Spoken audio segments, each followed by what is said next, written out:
우리가 이제 구약 성경을 볼 때에 구약 성경은 이렇게 나누어져 있습니다라고 말합니다.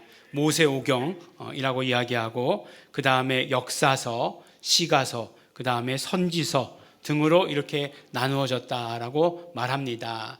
그리고 신약 성경도 그와 비슷하게 이러한 기준으로 이제 제일 앞에는 당연히 복음서가 되겠죠. 복음서, 그 다음에는 이제 역사서, 그 다음에 이제 제일 많은 것이 서신서라고 이렇게 기록되어 있고 또 아주 독특한 계시록이 있다라고 이렇게 분류를 합니다. 그러니까 역사서에 해당되는 것이 어떤 거냐면 사도행전을 바로 역사서에 해당된다라고 이렇게 말합니다. 그러니까 사도행전, 그러면 역사서, 그러니까 사실을 기록해 놓은 그런 성경이다. 그래서 마치 우리가 신문을 읽는 것처럼 그 사건들을 읽게 된다, 보게 된다 이렇게 말합니다. 처음에 사도행전에 대해서 생각했을 때, 그리고 처음에 사도행전 봤을 때는 온통 그런 생각밖에 안 했었어요. 이게 뭐 바울에 대한 이야기구나, 바울의 1차, 2차, 3차 전도 여행에 대한 이야기구나 라고 하는 것만 생각했습니다. 그런데 이제 사도행전을 읽고 또 읽고 읽다 보니까 이제 새로운 것들이 눈에 많이 보이기 시작하는 것이에요. 그러니까 앞에 그와 많은 사람들의 이야기가 나오고 또 이제 또 사도 바울뿐만 아니라 사도 바울과 동역하는 사람들, 또 그와 연관된 많은 사건들이 나온다라고 하는 것을 보게 되었습니다. 그런데 우리가 쉽게 잘 아시는 것처럼 역사라고 하는 것이 사실 기록이라고 생각해서 누가 역사를 기록해도 다 똑같을 것이다 라고 생각하지만 실상은 그렇지 않다는 것, 우리 너무나 잘 알고 있지 않습니까? 누가 역사를 보고 기록하느냐에 따라서 어떠한 관점을 갖느냐에 따라서 그 사실 기록이 굉장히 달라지게 되어 있다라고 하는 것이에요. 그래서 우리가 이제 일제강점기를 거치지 않았습니까? 일제강점기 때에는 식민사관이라고 하는 것을 우리가 주입받았습니다. 그러니까 식민사관이라고 하는 것은 어떤 것이었냐? 민족의 정체성을 말살해버리기 위해서 역사적 사건들을 그러한 관점으로 본 거죠. 그래서 외세 침략이 있을 때 너희들 다 무릎 꿇지 않았느냐, 너희들 맨날 서로 싸우지 않았느냐, 이런 식의 관점으로 역사를 바라보게 해서 결국 갖게 하는 건 뭐예요? 나는 옛날 일이 너무 부끄럽다라고 하는 그런 생각을 갖도록 만든 것이 그러한 목적의 사관이었죠. 근데 제일 먼저 해방이 되고 나서 제일 먼저 한 것이 무엇입니까? 제일 먼저 하게 된 것이 그거잖아요. 그래서 결국 역사를 바로 세운다라고 하는 건 뭐겠어요? 역사적 사실이 변하는 것을 말합니까? 아니죠. 그 관점들을 새롭게 한다. 그래서 민족사관이라고 해서 그러한 어떤 역사적 사실들을 다시 해석하는 일들을 했던 것이에요. 어떤 면으로 보면 이런 역사적인 사실에 대해서 바라보는 관점은 지금도 굉장히 열심히 싸우고 있지 않습니까? 보수적인 그런 어떤 집단에서 보는 관점, 진보적인 집단에서 보는 관점들, 이런 것들이 너무너무 다른 것을 보게 돼요. 그래서 역대 대통령을 평가해도 이쪽에서는 굉장히 위인이다 이렇게 평가하는 반면에 이쪽에서는 굉장히 나쁜 사람이다, 죽어도 싼 놈이다, 이런 식으로 평가하는 그런 것들을 보게 되는 것, 많이 보게 되는 것이죠. 그래서 이런 관점이라고 하는 것이 굉장히 중요합니다. 그래서 단적인 예지만 그런 어떤 관점을 가지고 있느냐에 따라서 사건이 어떠한 사건이냐가 해석이 다르다는 것이죠. 우리가 사도행전을 이야기할 때 사도들의 행전이다, 행적을 기록한 것이다 라고 이렇게 이야기해가지고 사도행전이다라고 이렇게 말해요. 근데 어떤 분들은 이야기하기를 뭐라고 얘기하냐면 이것은 성령의 역사하심을 기록해낸 책이다. 그래서 성령 행전이다라고 이렇게 말씀하는 것들을 들을 수 있습니다. 사도행전은 어디서부터 시작하죠? 그렇죠. 예수님께서 승천하시는 장면서부터 기록하고 있습니다. 여러분들 예수님의 승천에 대해서 우리가 다 잘 알고 있지만 성경에 어디에 기록되어 있습니까? 라고 물어보면 이곳 한 곳밖에 기록되어 있는 곳이 없어요. 사도행전에만 예수님의 승천에 대해서 기록하고 있습니다. 물론 기록되어 있지 않다고 해서 우리가 모르는 것은 아니지만 그 사도행전은 보면은 예수님의 승천으로부터 시작하고 있다는 것이에요. 왜 그럴까? 왜 그랬을까라고 하는 것을 우리가 한번 생각해 볼 필요는 있습니다. 우리가 잘 아는 대로 사도행전은 누가 지었죠? 답을 이야기하고 질문하지 않습니까? 누가가 지은 거죠. 항상 이게 누가복음 누가 지었을까? 뭐 사도행전 누가 지었을까? 뭐 이렇게 얘기할 때 질문하는 사람은 신나지만 듣는 사람은 식상한 거죠. 뭐 벌써 한 100번도 더 들었으니까. 누가가 지었죠. 그래서 누가복음은 누가가 지었죠, 당연히.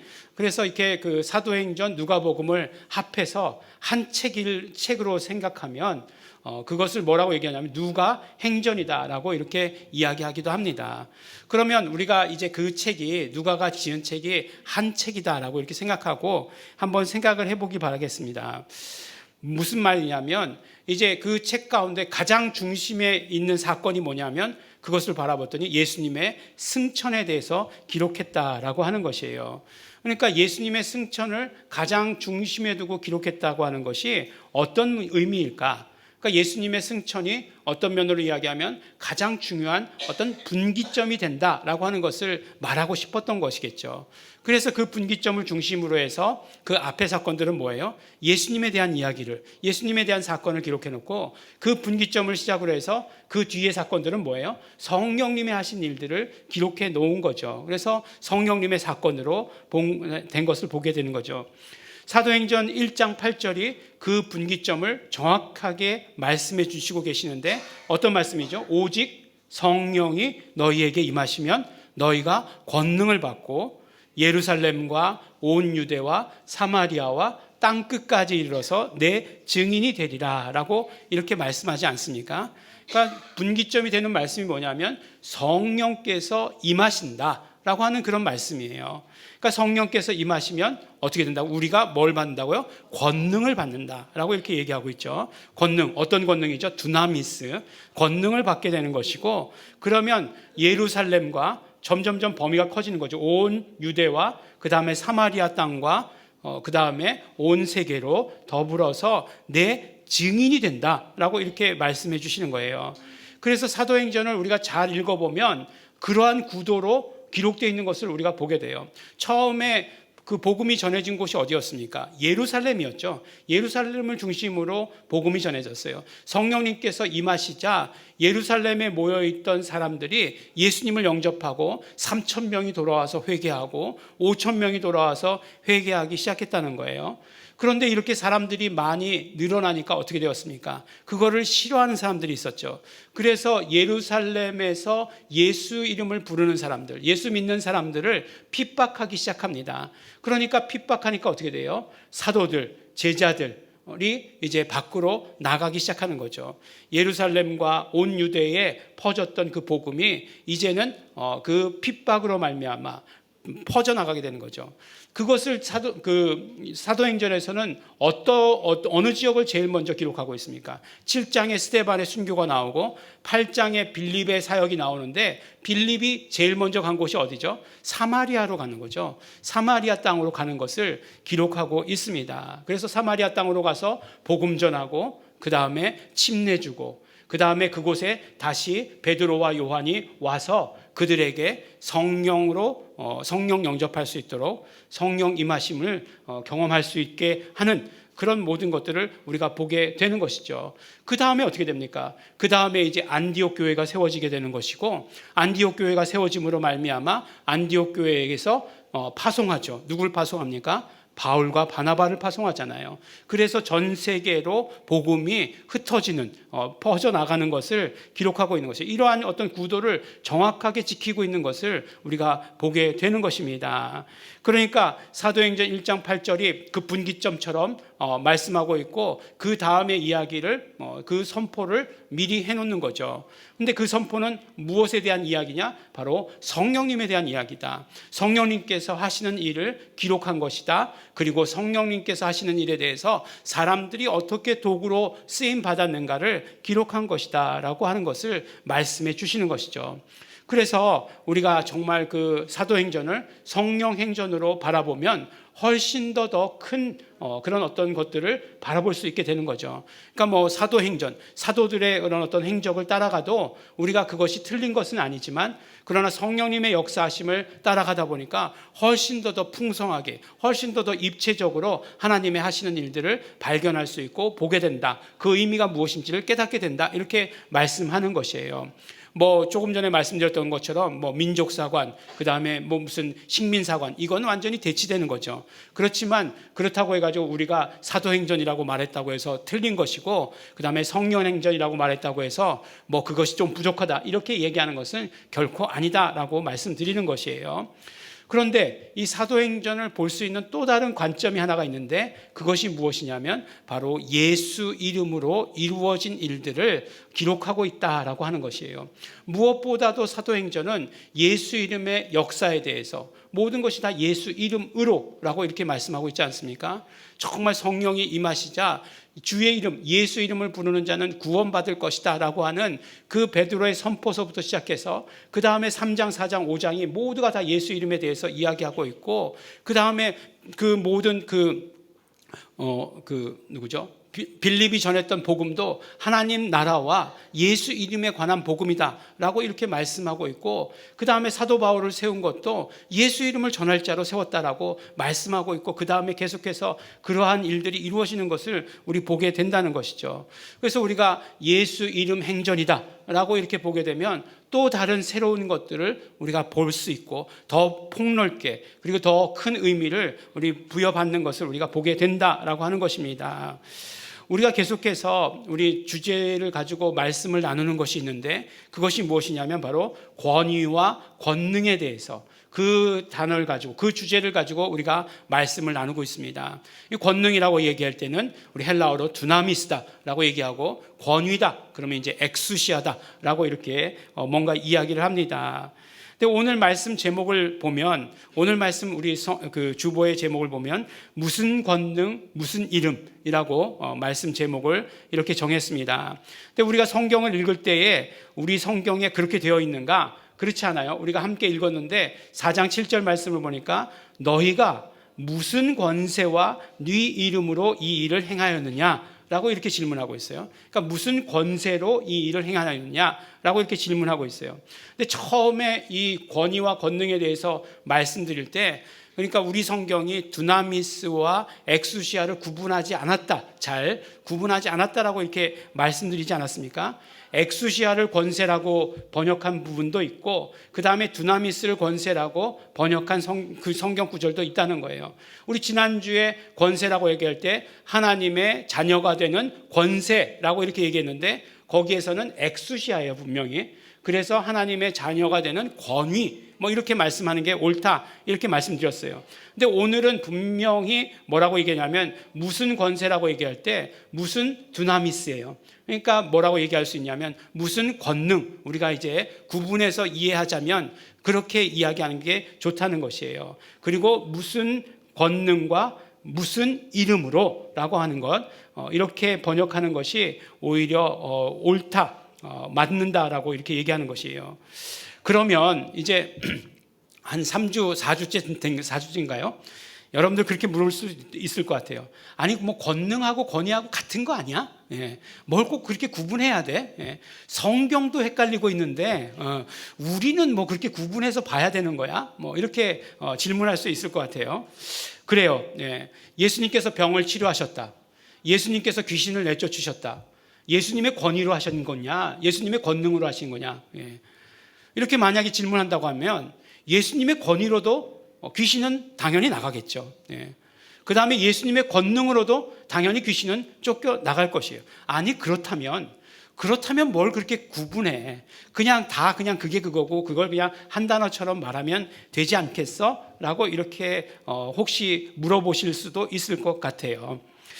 근데 왜 꼭 그렇게 몇 주간에 걸쳐서 권위하고 권능하고를 그렇게 구별하려고 드느냐라고 이렇게 물어보신다면, 예, 뭐라고 대답해야 되나? 예, 가만히 생각해 보았습니다. 일단 뭐 예를 들어 드릴 게 뭐가 있을까라고 생각해 봤어요. 그러다가 우리가 그런 예를 한번 생각해 봤어요. 빙산이라고 하는 것 알죠? 빙산. 여러분들 빙산 잘 알지 않으십니까? 네. 직접 가서 보신 분들도 계실 것이고, 네. 나는 빙산은 못 봤다. 네. 다만 텔레비전으로 봤을 뿐이다. 라고 이렇게 하시는 분들도 계실 것 같아요. 네. 여기 딱 이렇게 표정을 보니까 나는 봤지 이렇게 하는 분들의 표정이 이렇게 딱 이렇게 떠오릅니다. 그래서 누가 가서 보셨구나 라고 하는 거 금방 알 수 있어요. 근데 빙산 그러면 제일 먼저 뭐가 생각납니까? 요새 지구온난화 하도 얘기하는 것, 빙산이 녹고 있다라고 하는 그 얘기 때문에 그 지구온난화가 생각이 나고, 그 다음에 지구온난화와 더불어 뭐가 생각나죠? 북극곰이 이렇게 말라가는 것, 그거 생각나고, 그 다음에 또 어떤 것이 생각납니까? 여러분들, 타이타닉호가 생각나시죠? 빙산에 처박고서 그 다음에 침몰한 타이타닉호가 생각이 납니다. 근데 빙산에 왜 바보같이 처박았어? 라고 이렇게 생각할지 모르겠지만, 빙산은 우리 눈에 보이는 것은 빙산 전체의 10%밖에 되지 않는다고 하는 거예요. 그러니까 90%는 아주 크게 아주 그 바다 밑에 잠겨 있고 우리 눈에 보이는 건 10%라는 거예요. 그래서 눈에 보이면 피해가면 되지라고 얘기하는데 벌써 가까워졌을 때는 빙산에 부딪혔을 때다라고 하는 거예요. 그래서 타이타닉호가 그렇게 부딪히고 침몰했다라고 이렇게 이야기를 합니다. 그래서 우리가 말하는 빙산의 일각이라고 하는 것이 그런 부분이죠. 이게 무슨 말씀이냐면, 무슨 말씀을 하고 싶은 거냐면, 보이는 것은 보이지 않는 것의 아주 일부라고 하는 것이죠. 그리고 보이는 것은 결국 보이지 않는 것들이 그 밑에 자리 잡고 있다라고 하는 것이에요. 무슨 말씀이냐? 권위라고 하는 것은 이 빙산 전체를 말하는 것이에요. 근데 권능이라고 하는 것은 무엇이냐면 그 권위에 의해서 드러나는 아주 부분, 일부분을 권능이다라고 이렇게 말하는 것입니다. 드러나는 것, 나타내져 보이는 것이 권능이에요. 그러나 그 권능 뒤에는 권위가 있다라고 하는 것입니다. 어제 이제 그 탁구를 하더라고요. 탁구, 여자 단체전. 또 이제 올림픽에 대해서 이제 관심이 없었는데 또 메달 따니까 급하게 관심 가지고 이렇게 보게 되지 않습니까? 근데 이제 뭐 몰랐는데 그 동메달 결정전이었죠. 여자 그 단체전이. 그런데 동메달 결정전인데 독일하고 한다는 거예요. 그래서 뭐 우리나라가 독일 정도는 이길 수 있지 않을까? 뭐 동메달 금방 쉽게 따겠네라고 이렇게 생각했는데 딱 나온 사람들 보니까 독일 사람이 아니에요. 독일 사람이 아니야. 아무도 독일 사람이 아닌 것 같아요. 아무리 봐도 이름도 독일 사람이 아니에요. 이름도 중국 사람이에요. 중국 사람이 어떻게 나왔는가? 독일 사람이라고 하고 나왔는가? 그렇지만 표현형은 그렇게 나왔다 할지라도, 겉모습 보기에는 그렇게 나왔다 할지라도 그 사람들은 누구를 대표해서 나온 거예요? 독일을 대표해서 나온 거예요. 프랑스에서 그 올림픽이 열리고 있지만 그 월드컵 할 때 프랑스 대표팀 보신 적 있습니까? 아니 이게 프랑스 팀 맞아? 라고 이렇게 생각될 정도로, 아프리카 팀 아니야? 라고 생각될 정도로, 이거 차별하자는 그런 얘기 아닙니다. 절대로 그런 얘기 아니고, 아니 프랑스 사람들이 원래 피부 색깔이 저런가? 이렇게 생각될 정도로 다 그래요. 그렇지만 그렇게 표현형은 그랬다 할지라도 그 사람들은 어떤 사람들이에요? 프랑스의 대표로 나왔다는 거예요. 중국 사람처럼 보이지만 중국 대표로, 독일 대표로 나왔다라고 하는 것이에요. 이 권능과 권위가 그런 차이다라고 하는 것으로 우리가 조금 이해하면 쉽다는 거예요. 이게 굉장히 중요해요. 왜 중요하냐? 중요하기 때문에 중요하다고 말씀드리는 거겠죠. 오늘 배경이 되는 말씀을 우리가 살펴보면 처음에도 말씀드렸지만 이 사도행전 4장은 사도행전 3장서부터의 일을 배경으로 하고 있어요. 사도행전 3장에 어떤 일이 나오느냐? 그렇죠. 우리가 굉장히 잘 아는 사건이에요. 베드로와 요한이 성전에 기도하러 올라가는데 미문에 날 때부터 안진뱅이였던 사람이 앉아 있었어요. 그 사람이 구걸하고 있었는데 베드로가 뭐라고 얘기합니까? 내가 음과 금은 내게 없거니와 내게 있는 것으로 내게 주노니 나사렛 예수 그리스도의 이름으로 걸으라 라고 이렇게 명령했어요.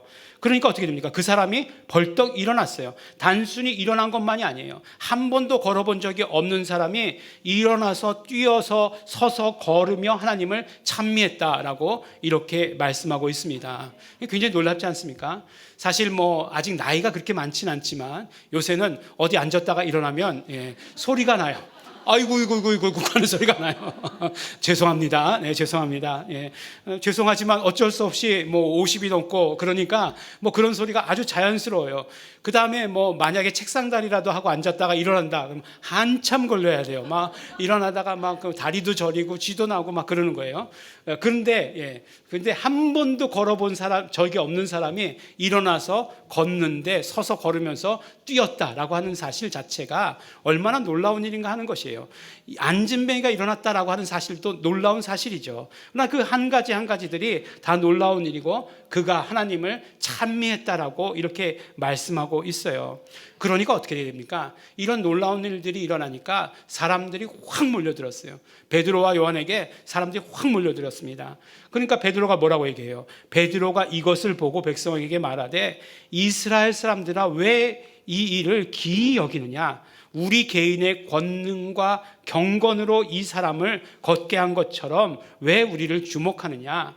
이 일은 내 개인의 권능과 경건이 아니다. 권능 뭐죠? 두나미스. 내 개인의 두나미스가 아니다. 그럼 뭐냐? 16절의 말씀에 뭐라고 말씀하시냐면 그 이름을 믿음으로 그 이름이 너희 보고 아는 이 사람을 성하게 하였나니 예수로 말미암아 난 믿음이 너희 모든 사람 앞에서 이같이 완전히 낫게 하였느니라 라고 이렇게 말씀하고 계시는 거예요.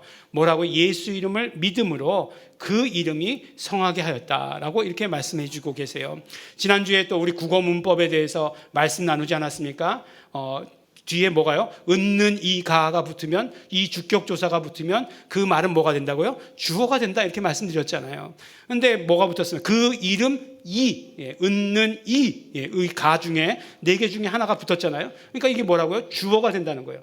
그러니까 이 고친 주체가 누구시라고요? 그 이름이 예수 이름이 성하게 하였다라고 이렇게 분명히 말씀하고 계시는 것이에요.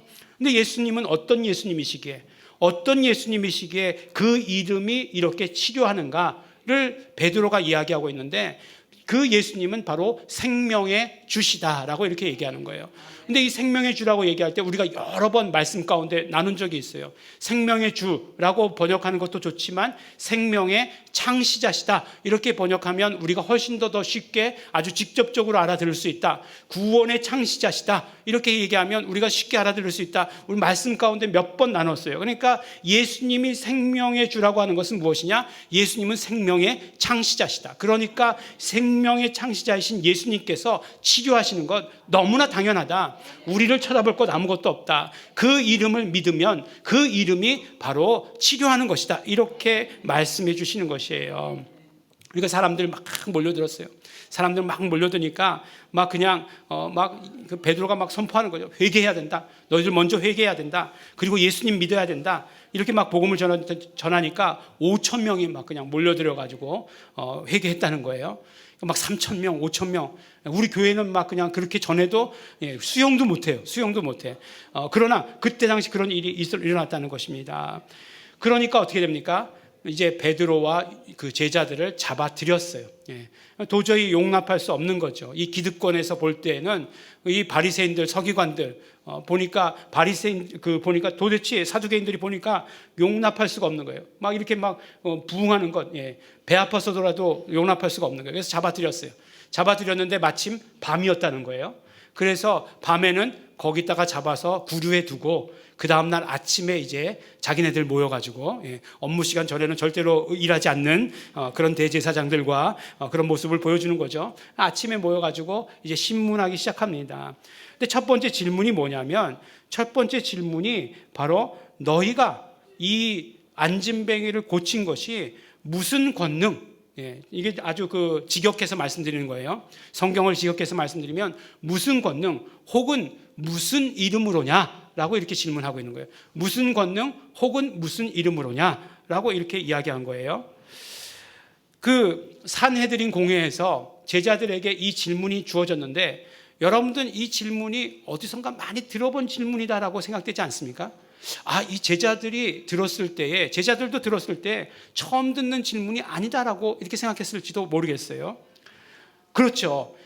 바로 누가복음은 어떤 것을 기록하냐면 이 사람들이, 똑같은 사람들이 예수님께도 이 질문을 했어요. 누가복음 20장 2절에 보면 당신이, 예수님께 질문하는 거예요. 당신이 무슨 권세로 이런 일을 하는지, 이 권세를 준 이가 누구인지 우리에게 말하라 라고 이렇게 이야기를 합니다. 그런데 여기서 이제 말하는 권세는 또 여러분들이 뭔지 정확하게 아셔야 되겠죠. 예수님의 이 권세는 뭐겠습니까? 엑수시아예요. 엑수시아. 그러니까 어떤 면으로 보면 누가는 예수님께 대하여서는 절대적으로 엑수시아라고 하는 것을 기록하고 있는 것을 보게 되는 거죠. 그러니까 너가 가지고 있는 이 권세가 누구로부터 온 권세냐? 라고 하는 것을 물어보고 있는 것이에요. 근데 그 똑같은 질문을 누구에게도 하고 있어요? 제자들에게도 하고 있는 것이에요. 너희들이 가지고 있는 무슨 권능? 무슨 권능? 그 다음에 뭐라고 얘기하고 있습니까? 그 권능의 근원이 되는 곳이 어디냐 하는 것을 물어보는 거죠. 혹은 무슨 이름? 이렇게 물어보는 거잖아요. 그러니까 그 모든 권능이 어떤 것으로부터 왔다라고 얘기할 때 이들이 물어보는 것이 뭐예요? 무슨 이름으로? 무슨 이름으로라고 하는 것을 물어보고 있는 것을 우리가 자세히 관찰할 수 있게 되는 것입니다. 그러면 이 일들이 우리가 신약에서만 볼 수 있는 일이냐? 그렇지 않아요. 우리 구약에서도 이와 똑같은 상황을 우리가 발견할 수 있어요. 어디서 발견할 수 있느냐? 목사님 요새 정말 그 어디 구석에 있는 거 이상한 거 갖고 와가지고 자꾸 이렇게 막 그 성경 퀴즈 하듯이 그러고 계시는데 그러시면 곤란합니다. 이렇게 말할 수도 있을 것 같은데 아주 유명한 사건이에요. 구약의 사건이죠. 바로 모세가 부름받을 때에 이와 똑같은 질문이 이루어졌다는 거죠. 모세가 이제 이스라엘 백성들을 애굽으로부터 이끌어서 나오게 되죠. 그때 하나님께서 모세에게 사명을 주십니다. 모세 부르셔가지고 그 불 붙은 떨기나무 가운데 부르셔가지고 내 신을 벗으라, 이곳은 거룩한 것이다 말씀하시면서 정말 네가 이스라엘 백성들을 애굽으로부터 구원해 내야 되겠다, 끌어내야 되겠다 이렇게 얘기해요. 그러니까 모세가 처음부터 네 그렇게 하겠습니다 하나님 이렇게 대답했나요? 아니요. 모세가 부르심을 받았을 때가 나이가 80이에요. 80. 80세에 부르심 받았으니까 뭐예요? 그러니까 나도 세상을 경험할 만큼 경험했습니다. 산전수전 다 겪었습니다. 산전수전, 공중전, 수중전 다 겪었습니다. 다 겪었는데 내가 살아온 세월이 있는데 하나님 그렇게 말씀하시면 섭하지요. 이렇게 얘기한 것 같아요. 그래서 호락호락하게 네라고 대답하지 않습니다. 그리고 뭐라고 질문하냐면 하나님께 질문해요. 오히려 모세가 하나님께 고하되 내가 이스라엘 자손에게 가서 이르기를 너희 조상의 하나님이 나를 너희에게 보내셨다 하면 그들이 내게 묻기를 그의 이름이 무엇이냐 하리니 내가 무엇이라고 그들에게 말하리까 라고 이렇게 얘기하는 거예요. 모세가 말하는 것은 그것이에요. 하나님께서 나에게 그러한 사명을 주셔서 내가 그들에게 가면 그들의 질문이 분명히 있을 것인데 그들의 질문이 뭐냐면 그의 이름이 무엇이냐라고 물어볼 것이라는 거예요. 너에게 이러한 사명을 주신 그분의 이름이 무엇이냐라고 하는 것을 물어볼 것이다 라고 하는 것이에요. 그러니까 그 이름이 뭐냐? 그의 이름이 뭐냐? 히브리어라 하면 마쉐모예요. 마쉐모. 경상도 사투리 아닙니다. 마쉐모 이렇게 하는 거 아니에요. 마쉐모. 그의 이름이 무엇이냐라고 이렇게 묻는다는 거죠. 보면은 계속해서 유대인들은 같은 질문을 하고 있는 거예요.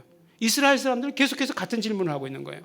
뭔가 권위와 권능이 주어지게 되면 그것에 대해서 누가 줬어? 어디서 받은 거야? 우리는 뭐라고 묻습니까? 어디서 배운 거야? 이렇게 물어보지 않습니까? 우리는 분명히 물어봤으면 너 어디서 배웠어? 이렇게 물어봤을 텐데 이스라엘 백성들은 한결같이 물어보는 게 뭐냐면 이름이 뭐냐라고 물어보는 거예요. 그 모든 권위와 권능을 주신 분의 이름이 무엇이냐라고 묻고 있는 것이다 라고 이렇게 이야기하는 것이에요. 그래서 결국에는 예수님께 무슨 권위라고 물어봤던 것도 마찬가지이고 제자들에게 무슨 이름이라고 물어봤던 것도 마찬가지예요. 하나님께서는 그래서 모세에게 뭐를 가르쳐 주십니까? 하나님의 이름을 가르쳐 주시잖아요. 야훼라고 하는 하나님의 이름을 가르쳐 주시지 않습니까? 그런데 제자들은 10절에 뭐라고 말씀하시는가 봤더니 너희와 모든 이스라엘 백성들은 알라 들으라 너희가 십자가에 못 박고 하나님이 죽은 자 가운데서 살리신 나사렛 예수 그리스도의 이름으로 이 사람이 건강하게 되어서 너희 앞에 섰느니라 라고 이렇게 얘기하고 있는 것이에요. 무슨 이름? 물어봤을 때 예수 이름 이렇게 대답하고 있는 거예요. 여러분들 문장으로 다 이렇게 막 하려니까 힘드시죠? 외우시게. 예? 네 이름으로 행했는지 우리에게 말하라. 힘드시죠? 무슨 이름? 예수 이름 이렇게 딱 대답하고 있는 거예요. 7절에 무슨 이름? 그러니까 10절에 예수 이름 이렇게 말하고 있는 거예요. 바로 그게 무슨 말씀이에요? 예수 이름에 그 모든 권위와 권능이 주어졌다라고 하는 것을 말하는 것이에요. 그러니까 이 사람들은 알아들었어요. 어쨌든지 부글부글 끓던지 분하던지 간에 알아듣는 거예요. 바로 모세에게 정말 그의 이름이 무엇입니까? 마쉐모라고 물었을 때 야훼다라고 가르쳐 주셨던 것처럼 무슨 이름 물어봤을 때 예수 이름이라고 얘기했을 때 이 사람들은 완전히 알아듣긴 알아들었어요. 받아들이진 않았죠. 받아들이진 않았겠지만 알아들었다고 하는 것이에요. 바로 그 이름 가운데 하나님의 모든 권위와 권능이 있다는 사실을 알아들었던 것이에요. 그런데 우리가 계속해서 말씀 가운데 나누죠. 하나님께서 하나님의 이름을 누구에게 주셨습니까? 육신을 입고 이 땅에 오신 독생자 예수에게 하나님의 이름을 주셨어요. 그러니까 예수 이름을 하나님께로부터 받았다는 것은 무엇이에요? 하나님께로부터 모든 권위와 권능도 함께 받았다라고 말씀해 주시는 거죠. 그런데 그것을 또 누구에게? 우리에게도 주시고 계시는 것이에요. 누구에게 주시고 계십니까? 예수 이름을 믿는 자들에게 이런 권위와 권능이 주어진다라고 이렇게 이야기하는 거예요. 그래서 우리가 예수 이름을 믿어야 된다 이렇게 말씀하는 거예요. 그 예수님을 믿는 것하고 예수 이름을 믿는 것하고가 이렇게 달라요. 예수님을 믿어도 우리에게 구원이 주어집니다. 우리 구원받아요. 예수님을 믿으면 구원받아요. 그런데 예수 이름을 믿는다는 것은 어떤 의미냐? 예수 이름이 우리에게 주어지는 것을 말하는 거예요. 우리가 예수 이름을 받는 것을 말하는 거예요. 우리가 예수 이름을 간직하는 것을 말하는 거예요. 그러면 어떻게 되느냐? 내가 예수 이름을 간직했기 때문에 그 예수 이름에 있는 권위와 권능도 내가 받아갖게 된다라고 이렇게 말씀해 주시고 계시는 것입니다. 그런 의미가 되는 거예요. 그래서 베드로는 주저함 없이 무슨 권능, 무슨 이름이라고 얘기했을 때 예수 이름 이렇게 말하는 것입니다. 예수 이름의 권위에 따른 예수 이름의 권능이 이 사람을 치료했다라고 이렇게 말씀해 주시는 거 계세요. 그래서 그 치료뿐만 아니라 구원도 예수 이름으로, 예수 이름밖에 없다라고 말씀하시면서 12절에 뭐라고 말씀하세요? 다른 이로서는 구원을 얻을 수 없나니 천하 인간에게 구원을 얻을 만한 다른 이름을 우리에게 주신 일이 없다라고 이렇게 얘기하고 있어요. 부정의 부정을 이야기하고 있는데 왜 그래요? 예수 이름만 주셨다라고 하는 것을 강조하기 위해서 이렇게 말씀해 주시는 것이에요. 구원의 이름 뭐예요? 예수 이름밖에 없다라고 이렇게 말씀해 주시는 거예요. 당연히 구원의 이름 예수 이름인데 예수 이름으로 말미암아 치료된 것 너무너무 당연한 것이다. 그 권위와 권능 우리에게 주신 것이다 라고 이렇게 말씀해 주시는 거예요. 그래서 베드로는 이야기하죠. 내 것 아니다. 내 권능 아니다.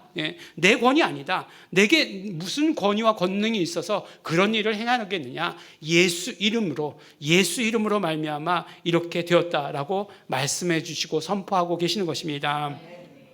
이제 뭐 환자들을 위해서 더러 기도할 때가 있습니다. 우리 성도들보다 우리 성도들 아닌 분들을 위해서 더 많이 기도해 오는 것 같은데 그 기도할 때 보면 이제 뭐 별의별 생각이 다 스쳐 지나가요. 막 이렇게 여러 가지 생각이 스쳐 지나갑니다. 이렇게 막 기도할 때 보면 뭐 저도 뭐 영감은 없지만 느낌이라는 건 있지 않습니까? 그래서 이제 금방 끝날 것 같다라고 하는 느낌이 오는 분도 계시는 반면에 딱 이렇게 딱 섰는데 오늘은 오래 걸리겠는걸 이런 느낌이 오시는 분이 계세요. 그러면 이게 오래 걸리겠는걸 하는 생각과 동시에 다른 분한테 가시지 왜 나한테 오셨어 이런 생각이 드는 거죠. 그러면 귀신들은요 귀신같이 그 생각을 파고듭니다. 그래서 어떤 좌절을 하려고 하냐면 그래 너는 안 돼 막 이렇게 그런 생각을 막 그 다음에 막 집어넣어 주는 거예요. 그래서 너는 안 되지만 뭐가 걱정이야, 다른 분들 계시는데 너 하지 마 막 이런 생각을 저에게 집어넣어 줍니다. 근데 그때마다 너무나 감사하게 이 말씀으로 이런 것들을 이길 수 있는 게 뭐냐면 그래 내 이름으로 하는 것 아니야. 내가 무슨 권능이 있어. 내가 무슨 권위가 있어. 예수 이름으로 하는 거야. 예수 이름의 권위와 권능이 하는 거야 라고 이렇게 금방 생각이 바꿔지게 되고 금방 그것을 내 입으로 이야기하게 되는 것입니다. 혹시 제가 하다가 예수 이름으로 되는 거야 막 이렇게 들으신 분 계실지도 모르겠어요. 그런 생각이 들었을 때예요. 그래서 예수 이름으로 하는 거라고 얘기하면 금방 더러운 귀신들이 무릎 꿇고 떠나가게 되어 있는 것입니다. 그래요. 우리 예수 이름의 모든 권위와 권능이 있다는 것입니다. 그래서 오늘 이야기하려는 것은 딱 한 문장이에요. 뭐라고요? 그러니까 예수 이름을 믿어야 된다는 거예요. 예수 이름을 믿으시라는 거예요. 예수 이름을 믿고 예수 이름을 사용해야 한다는 것입니다. 우리가 구원받은 크리스찬이라고 해서 반드시 능력 있는 크리스찬이다, 그것이 이코르다라고 말할 수 있느냐는 거예요. 그렇지 않은 모습을 보게 되는데 왜 그런 현상이 일어나느냐? 예수 이름을 믿지 않고 예수 이름을 부르지 않고 예수 이름을 받아들이지 않고 예수 이름을 모르기 때문에 그런 일들이 일어난다는 것입니다. 그렇기 때문에 우리 예수 이름을 믿으십시오. 예수 이름의 모든 권위와 권능이 우리에게 주어지게 되는 것이에요. 그러므로 우리가 예수 이름의 권위와 권능을 사용할 수 있는 자가 되는 것입니다. 사랑하는 우리 예일중앙교회 성도 여러분, 예수 이름에 하나님의 모든 권위와 권능이 있습니다. 그것을 하나님께서는 정말 우리도 소유하고 그것을 사용하고 누리기를 하나님께서 원하고 계시는 것이에요. 그래서 우리가 예수 이름을 믿어서 예수 이름을 사용해서 예수 이름을 소유해서 그 모든 권위와 권능들을 드러내시는 우리 성도 여러분들 되시기를 예수 이름으로 또한 축원합니다. 기도하겠습니다. 이 시간 기도하실 때 우리 감사하시면서 기도하시기 바랍니다. 우리 예수 이름 믿는 자 되게 하여 주셔서 감사합니다. 예수 이름 소유하게 돼서 감사합니다. 예수 이름 부르고 사용하게 하여 주셔서 감사합니다. 그러므로 예수님의 모든 권위와 권능이 우리 삶에서 드러나게 하여 주시니 감사합니다. 결단하실 때 그러므로 예수 이름을 더 부르고 더 사용하고 전하는 자 되겠습니다. 우리 다 같이 감사하시면서 결단하시면서 통성으로 기도하시겠습니다.